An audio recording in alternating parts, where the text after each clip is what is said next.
Hello everyone, my name is सानू कुमार।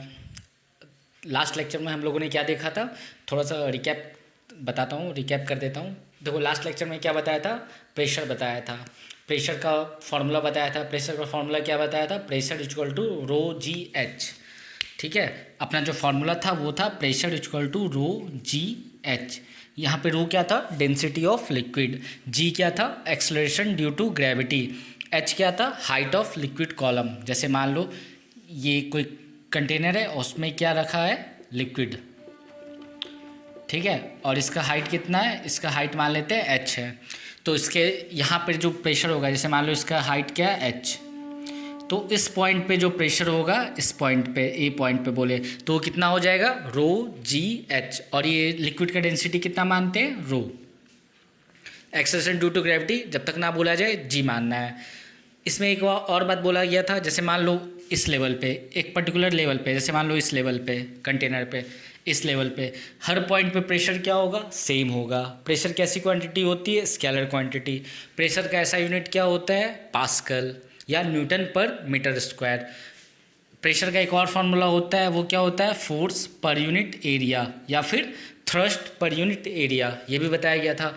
एक ये वाला भी एग्जाम्पल बताया था, इसमें क्या किया था, अलग अलग लेवल पे होल कर दिया गया था, 1 2 3। ठीक है, 1 2 3।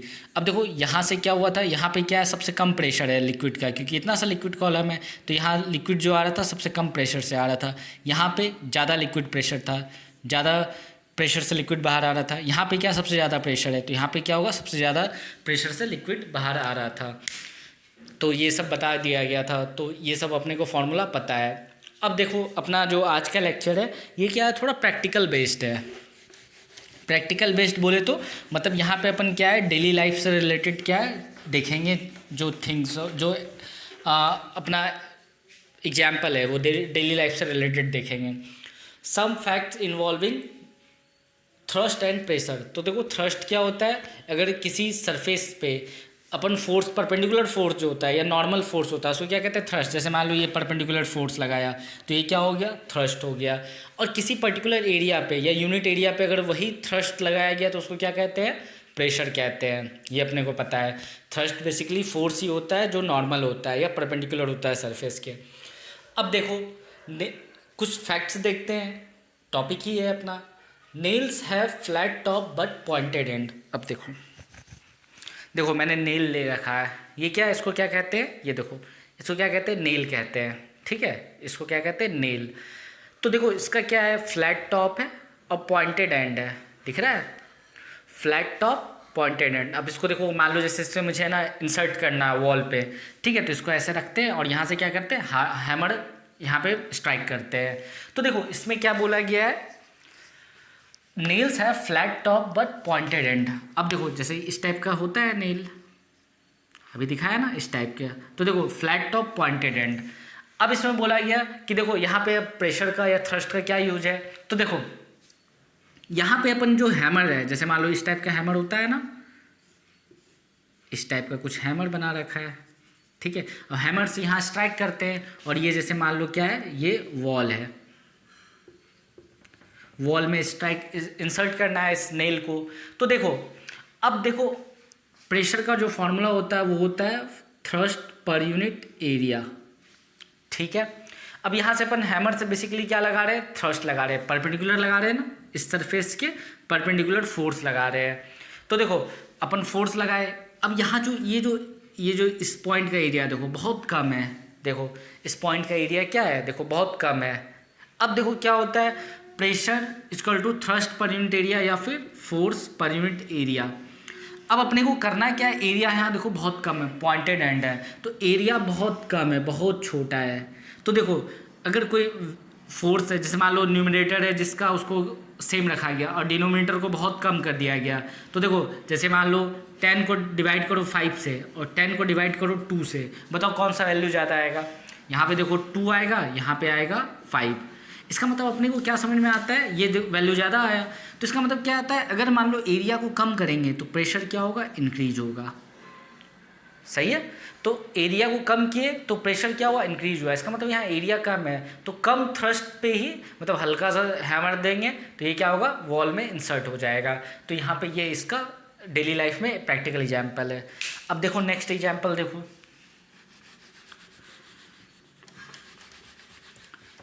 Sieving needle have pointed tips. देखो ये नीडल, सुई जिसको कहते हैं, इसका देखो टिप क्या है, पॉइंटेड है, दिख रहा है पॉइंटेड टिप, और इधर पीछे पॉइंट नहीं है, ये शार्प है बहुत ज़्यादा, ये क्या है, ब्लंट है। अब देखो इसमें क्या होता है, इसको देखे होगे ब्रदर सॉरी मदर या सिस्टर घर पे कुछ क्लोथ्स को कुछ सीना कहते हैं, इसको सीना सीते होंगे तो इसका यूज करते हैं अपन। तो देखो इसका क्या होता है, इसका देखो जो आगे जो एंड, मतलब जो ये जो एंड है ये वाला बहुत शार्प है। तो देखो यहाँ पर भी वही अपना है, यहाँ पे देखो क्या है, एरिया बहुत कम कर दिए, बहुत कम। ऊपर देखो तो प्रेशर क्या हो गया, बहुत ज़्यादा लगने लगा। इसका मतलब क्या हुआ, जैसे मान लो इस वाले सुई को मुझे है ना, जैसे ये क्लोथ है उसमें मुझे इंसर्ट करना है, तो देखो अगर मान लो इधर क्या है कि है ना, यहाँ पे एरिया इसका बहुत ज़्यादा रहेगा तो मुझे यहाँ से बहुत ज़्यादा थ्रस्ट या फोर्स लगाना पड़ेगा। अब घर पे तो देखते होगे जैसे आराम से इसको ऐसे पकड़ के करते हैं, या फिर ऐसे थोड़ा सा लगाओ, पुश करो इसको हल्का सा, तो ये क्लोथ में क्या होता है, इंसर्ट हो जाता है। इसका मतलब क्या होता है कि है ना, एरिया डिक्रीज करने से क्या होता है, प्रेशर इंक्रीज हो जाता है। प्रेशर इंक्रीज हो जाता है, ये मतलब अंदर चला जाता है क्लोथ्स में। तो ये इसका एप्लीकेशन हुआ। देखो तीसरा, knives and blades have sharp edges. Blade तो देखे होगे, नाइफ देखो, नाइफ का क्या होता है, ये शार्प एज होता है, ये क्या होता है, ब्लंट होता है। अब देखो जैसे मान लो कोई फ्रूट है या कोई वेजिटेबल है, तुम्हें कट करना है तो तुम्हें फोर्स लगाना पड़ता है ऐसे करके, ठीक है। इसके क्या होता है, सरफेस के परपेंडिकुलर ऐसे फोर्स लगाते हैं।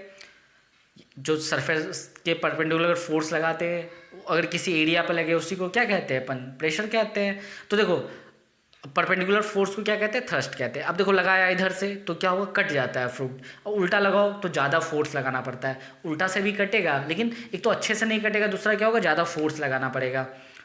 तो इसका मतलब क्या हुआ, एरिया यहाँ देखो क्या होता है, बहुत कम है। एरिया क्या है यहाँ पे, इसका बहुत कम है, तो इससे क्या हो जाता है, एरिया को कम कर दिया गया, तो प्रेशर क्या हो गया, इंक्रीज हो गया। प्रेशर ज़्यादा जैसे इंक्रीज हुआ तो फ्रूट्स या वेजिटेबल्स ईजिली कट हो जाता है। तो ये अपना 3 क्या हुआ, एग्जाम्पल हुआ डेली लाइफ से, प्रैक्टिकल एग्जाम्पल एप्लीकेशन हुआ। अब देखो यहाँ तो क्या था, प्रेशर को अपने को इंक्रीज कराना था, ठीक है, प्रेशर इंक्रीज कराना था। यहाँ वॉल में इंसर्ट कराया, यहाँ क्लोथ में इंसर्ट कराया, यहाँ फ्रूट्स या वेजिटेबल्स में काटने के लिए प्रेशर इंक्रीज करवाना है। रिड्यूसिंग प्रेशर, अगर मुझे मान लो प्रेशर को कम करना है, उसका एग्जाम्पल। अब देखो प्रेशर को मुझे कम करना है तो देखो वापस से ये फॉर्मूला देखो, pressure equal to force per unit area या थ्रस्ट पर यूनिट एरिया। तो देखो अब देखो क्या करना है अपने को, प्रेशर को क्या करना है, कम करना है। तो इसका मतलब क्या करो, एरिया को इंक्रीज कर दो तो प्रेशर क्या होगा, डिक्रीज हो जाएगा। डिनोमिनेटर को क्या करो, इंक्रीज कर दो तो प्रेशर क्या होगा, डिक्रीज हो जाएगा। करते हैं। Tractor tyres are broad. अब मैं ट्रैक्टर तो यहाँ ला नहीं सकता, तो देखो ट्रैक्टर जो फार्मर बैकग्राउंड जिसका है वो जानते होंगे ट्रैक्टर क्या होता है। तो उसका देखिए वो पीछे का जो टायर होता है वो बहुत ब्रॉड होता है। अब देखो जो ट्रैक्टर होता है वो बेसिकली कहाँ यूज होता है, फार्मिंग लैंड पे, ठीक है, फार्म में या फिर एग्रीकल्चरल लैंड पे। अब उसमें क्या होता है, बारिश होता है, बारिश के दिन में भी तो उसको मतलब खेत को क्या कहते हैं, जोतना कहते हैं, उसको करना पड़ता है, मतलब जो सॉयल है उसको ऊपर नीचे करना पड़ता है। तो उसमें क्या होता है, अगर मान लो ट्रैक्टर का टायर ब्रॉड नहीं रहेगा, एरिया उसका ज़्यादा नहीं रहेगा, तो क्या होगा, जो ट्रैक्टर का जो मास है उसके कारण उस पर प्रेशर बहुत ज़्यादा पड़ेगा, तो क्या होगा, सॉयल में इंसर्ट हो जाएगा, चल ही नहीं पाएगा। अब देखो एरिया को ज़्यादा कर देने से क्या हो जाता है, प्रेशर जो टायर लगाएगा कहाँ, ग्राउंड पे, ठीक है। एरिया को ज़्यादा करने से क्या होगा, किसका एरिया ज़्यादा करना है, टायर का, तो टायर का एरिया ज़्यादा कर देते तो क्या हो जाता है, वो जो ट्रैक्टर जो जिसका मास है वो जो प्रेशर लगाएगा ग्राउंड पे वो क्या हो जाएगा, कम हो जाएगा, जिससे वो इजीली क्या होगा, फील्ड में या फिर एग्रीकल्चरल लैंड पे क्या करेगा, ट्रैवल कर सकेगा। दूसरा देखो, camel foot are broad and soft. अब देखो कैमल फुट जो होता है वो ब्रॉड और सॉफ्ट होता है। कैमल मतलब ऊंट। तो अब देखो उसको चलना कहाँ होता है, कैमल को कहते हैं, मतलब रेगिस्तान का जहाज भी कहते हैं। तो देखो कैमल को चलना होता है कहाँ, सैंड पे, बेसिकली सैंड वाले रीजन में ये चलता है, जैसे मिडिल ईस्ट कंट्रीज़ में, या फिर है ना जहाँ पे राजस्थान में अपने कैमल बहुत ज़्यादा होते हैं, तो वहाँ पे क्या होता है, चलना होता है। तो अब देखो तुम अगर कभी मतलब गए होगे मतलब सैंड वाले एरिया में, तो वहाँ देखो क्या होगा, तुम बेयर फुट तो चल ही नहीं पाओगे, तुम्हें क्या चाहिए, शूज चाहिए, उस पर भी बहुत धीरे धीरे चल पाते हो। अब कैमल क्या होता है, बहुत तेज चलता है सैंड पे, उसका क्या होता है, फुट का जो एरिया होता है पैडेड होता है, सॉफ्ट होता है और पैडेड होता है, मतलब ब्रॉड होता है। एरिया ज़्यादा होने से क्या होता है, जो कैमल प्रेशर लगाएगा सैंड पे, एरिया ज़्यादा होने से क्या होता है, कैमल जो अपना वेट के कारण, समझ रहे हो, कैमल अपने वेट के कारण जो प्रेशर लगाएगा वो कम लगाएगा ग्राउंड पे, सैंड पे, तो इंसर्ट उसका जो फिट है वो सैंड में कम इंसर्ट होगा और वो इजीली ट्रैवल कर पाएगा या चल पाएगा। तो ये हो गया रिड्यूसिंग प्रेशर। थर्ड देखो, school bags have wide straps. अब देखो जो स्कूल बैग टांगते हैं बच्चे लोग या फिर कोई भी मतलब वर्किंग पर्सन या फिर कोई पर्सन जो ट्रैवल बैग टांग रहा है, ठीक है, हैंग कर रहा है, तो उसका क्या होता है, स्ट्रैप ब्रॉड होता है। अब क्या है, ब्रॉड स्ट्रैप मतलब उसका एरिया क्या कर दिया गया, ज़्यादा कर दिया गया, तो स्ट्रैप जो बैग है उसमें कुछ सामान होगा, बैग के सामान के कारण उस पर वेट लगेगा, तो वो क्या लगाएगा, प्रेशर लगाएगा। कहाँ पे, शोल्डर पे। तो अपने को प्रेशर को क्या करना है, रिड्यूस करना, मतलब बेसिकली प्रेशर पहले मान लो, जैसे मान लो एक जो स्ट्रैप है वो ब्रॉड नहीं है, बहुत पतला पतला स्ट्रैप है, तो क्या होगा, ज़्यादा एक मतलब ज़्यादा तुम्हारे शोल्डर पे क्या होगा, रैसेस पड़ जाएंगे और ज़्यादा प्रेशर आएगा। लेकिन वही प्रेशर को क्या करते हैं अपन, डिस्ट्रीब्यूट कर देते हैं। स्ट्रैप को वाइड करने से क्या होता है, स्ट्रैप को वाइड कर देने से क्या होता है, प्रेशर डिस्ट्रीब्यूट हो जाता है। तो प्रेशर डिस्ट्रीब्यूट मतलब कम हो जाना, एरिया बढ़ा दिए अपन ने, वाइड स्ट्रैप मतलब एरिया इंक्रीज कर दिया, तो प्रेशर क्या हो जाता है, कम हो जाता है। तो ये क्या हुआ, एग्जाम्पल क्या हुआ, रिड्यूसिंग प्रेशर का हुआ। इसको नोट करो, आगे और देखते हैं। अब देखो एक बहुत important conclusion, factors which do not affect fluid pressure, मतलब कुछ कौन सा फैक्टर जो कि फ्लूइड प्रेशर, मतलब फ्लूइड प्रेशर भाई रो जी एच, प्रेशर का अपना फार्मूला क्या होता है, प्रेशर का फार्मूला होता है रो जी एच। तो जो फैक्टर्स क्या जो कि क्या करे, फ्लूइड को अफेक्ट ना करे, which do not affect fluid pressure. अब देखो fluid pressure is independent of the shape and size of the container, मतलब फ्लूइड प्रेशर जो होता है वो इंडिपेंडेंट होता है किसके, shape and size of container. जैसे देखो ये सिलेंड्रिकल है, ये कुछ अलग टाइप का शेप है, ये थोड़ा स्लैंट है, कुछ एंगल पे बना रखा है, ये क्या है, कोई कंटेनर है अलग टाइप का, सिलेंडर मतलब स्फेयर मतलब इस टाइप का सिलेंडर, मतलब कोई कंटेनर अलग अलग टाइप का। तो देखो सबका शेप साइज क्या है, अलग अलग है। अब जैसे मान लो ये पॉइंट पे ले लेते हैं, ये P point, P point, P point और ये पी पॉइंट बेस पे, सॉरी ए ले लेते हैं, ए और ये ए, ठीक है। अब देखो तो ये जो प्रेशर, जब तक कि देखो तीनों का एक चीज़ लेकिन कॉमन है, तीनों का हाइट एच है, जो इसमें तीनों का देखो डेंसिटी क्या है, रो, लिक्विड जो तीनों को अंदर फिल किया हुआ ब्लैक कलर का डॉट डॉट लाइन जो बना रखा, तीनों का डेंसिटी कितना लिया है, रो लिया है, चारों का 1 2 3 4, और सबका हाइट क्या है, एच एच एच एच। अब देखो तो यहाँ पर जो प्रेशर आएगा, ठीक है, A1 A2 A3 A4, तो देखो सब पॉइंट पे जो प्रेशर आएगा 1 2 3 4, ठीक है, 1 2 3 4, तो देखो pressure at 1, pressure at 2, pressure at 3, pressure at 4, सब कितना आएगा बताओ, rho density of liquid rho, acceleration due to gravity g, और ये एच क्या, हाइट ऑफ कंटेनर। तो क्या इसको इसके शेप से और साइज से या एरिया ऑफ क्रॉस सेक्शन, देखो fluid pressure is also independent of the area of cross section. अब देखो यहाँ का एरिया क्या है, कम है, ये जो इसको क्या कहते हैं, एरिया ऑफ क्रॉस सेक्शन, इसका एरिया कम है, यहाँ पे एरिया ऑफ क्रॉस सेक्शन ज़्यादा है, यहाँ पे एरिया ऑफ क्रॉस सेक्शन कम है।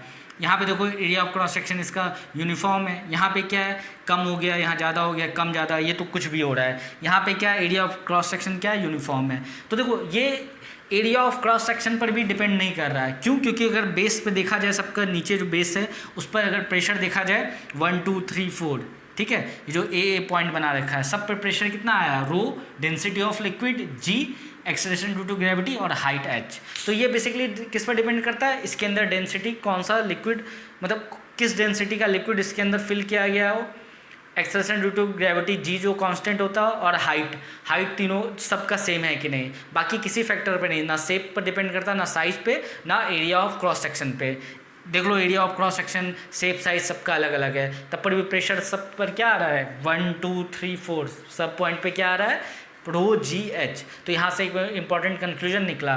तो ऑब्जेक्टिव क्वेश्चन आ जाता है, कभी दो कंटेनर दे देंगे अलग अलग शेप साइज का, दोनों का हाइट अलग अलग रहेगा। मतलब हाइट किसका, लिक्विड कॉलम का, कंटेनर का नहीं। कंटेनर तो मान लो तुम इतना बड़ा भी बना दो, कंटेनर का मान लो जैसे इसी में मैं चेंज कर रहा हूँ, जैसे मान लो तुमने कंटेनर इतना बना दिया, इतना बड़ा, लेकिन क्या है लिक्विड कॉलम का हाइट तुमने एच ही रखा, तो भी प्रेशर कितना आएगा, रो जी एच ही आएगा।